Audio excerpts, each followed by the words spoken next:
Malo odvoji neki prostor da mogu ljudi da parkiraju. Ovdje znati štititi majke i dete. Sve znamo. Pričam njima. Ja sam njima. Znači, mi nemamo mi problem sa komšijama, ali malo bude gužve, malo ljudi se onako... Slažem se. Na celom Novom Beogradu. To je on, a kasnije ćemo pričati vezano za izolaciju, za stolariju. Sve možete kasnije pričati. Samo da završimo ovo.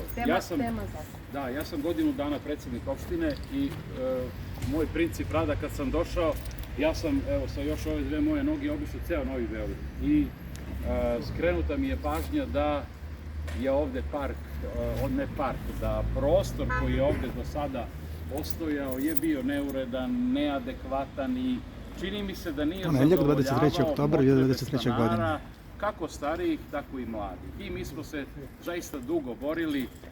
Ne smeta meni da snimate, ali prosto nije Mi imamo sajt, naša stambena ima sajt i hoću da postavimo na sajt da imamo dokaz da smo bili ovde. Hvala. Dugo smo se borili da dođemo do sredstava da bi u ovoj teškoj situaciji i za ovaj deo Novog Beograda mogli nešto da uradimo.